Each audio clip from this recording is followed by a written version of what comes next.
Farzand tarbiyasidagi sapasizlik. Tarbiya to'g'riliq gap bo'lganda ummatning kelajagi, kelgusining avangardlari haqida so'z ochmay turolmaymiz. Yaxshi tarbiyalangan solih avlodlardan axloqliq, yuksak qimmat qarashga ega ummat maydonga keladi. Tarbiya ko'rmagan yoki tarbiyasi nachar avloddan tuturuqsiz nachar ummat maydonga kelib, ummatning asosini buzadi. Yoshlarning kelajagi ota-ona tarbiyasi bilan zich munosabatlik. Payg'ambar alayhissalom bir hadisda mundaq deydi: Dada farzandiga go'zal axloqdan muhim bir narsa berolmaydi. Yana bir hadisda mundaq deydi: Bir erning balasiga adab axloq o'gitishi har kuni 1 soat, taxminan 2,5 kilo atrofida oshliq sadaqa qilganidan yaxshidir. Farzand tarbiyalash bilan bola beqish orasidagi farq. Navbatda ko'p qism oilalarni farzand tarbiyalaydi degandan ko'ra bola baqidi degan tuzuk. Farzand tarbiyalash bilan bola beqish orasida cho'ng farq bor. Farzand tarbiyalash avlodlarni madaniyat, qimmat qarash, prinsip, to'g'ri harakat o'lchami asosida yetishtirishni ko'rsatadi. Ammo bola beqish bo'lsa, avlodlarning yemak-ichmak, kiyim-kechak, turalg'u, topshiriq, mahorat qatorliq moddiy taraflarga ko'ngil bo'lishni ko'rsatadi. Jismoniy tarafga ahamiyat berish muhim. Ammo ruhiyatini yuksaltish, nafsini poklash va aqlini o'tkirlashtirishga solishtirganda tuvan o'rinda turadi. Oilalar farzandlarining qalbiga aqida urqini silib, solih, taqvodor avlodlarni yetishtirishga alohida ahamiyat berishi kerak. Ma'naviy tarafiga ko'proq ko'ngil bo'lib, uni mukammallashtirish kerak. Chunki odam tan bilan emas, balki ruh bilan odamdir. Tarbiyaning ahamiyati.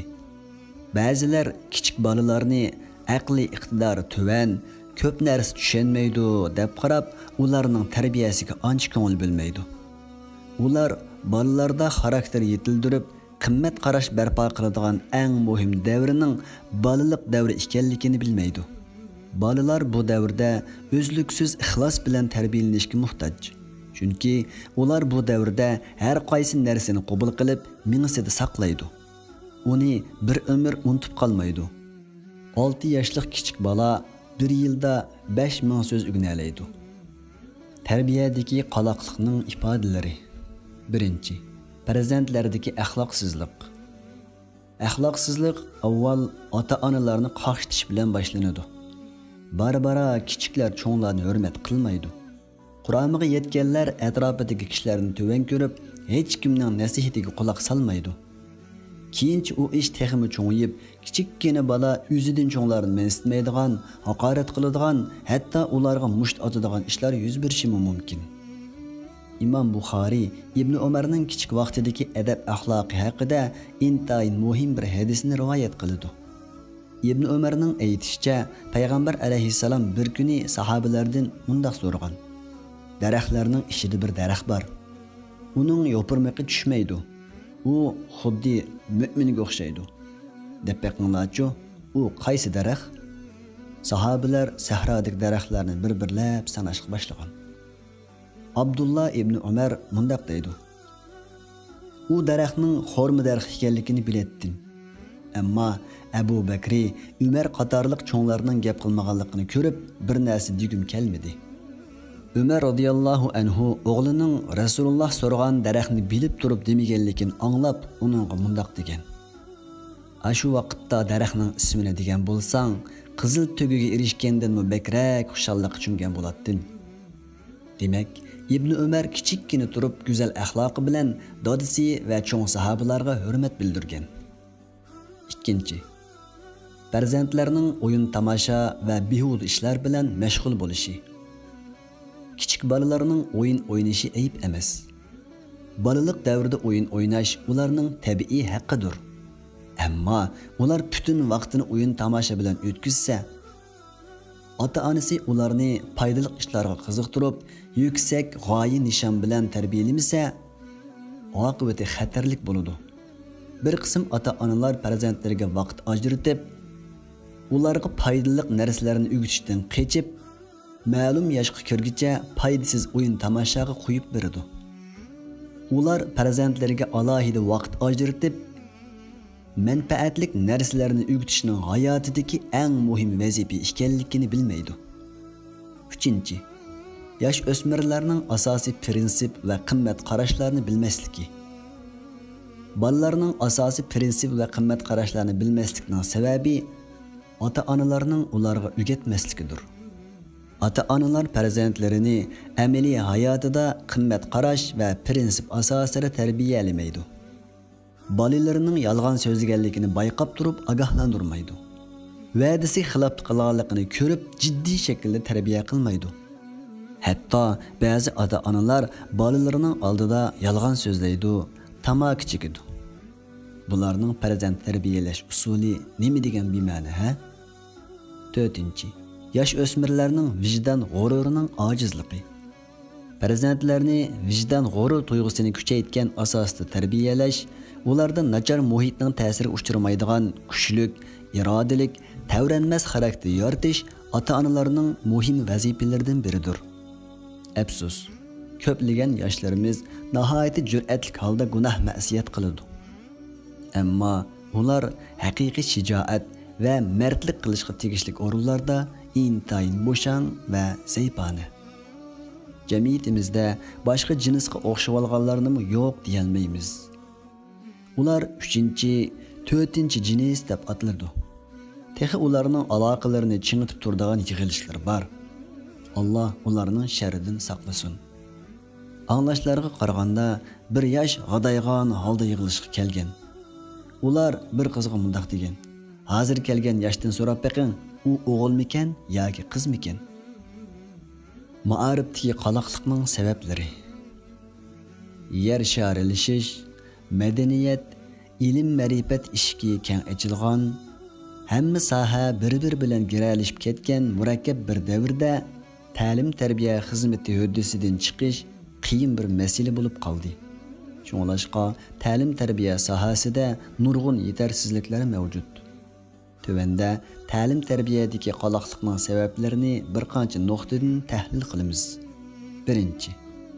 Farzand tarbiyalashda ota-onalarning vazifasini ado qilmasligi. Bugungi kunimizdagi ochiq reallik shuki, ko'p qism ota-onalar kunlab farzandlari bilan birga o'ltirib ahvollashmaydi. Birga o'ltirgan taqdirdami ularning qalbiga muhim qimmat qarash va prinsiplarni tikishga ahamiyat bermaydi.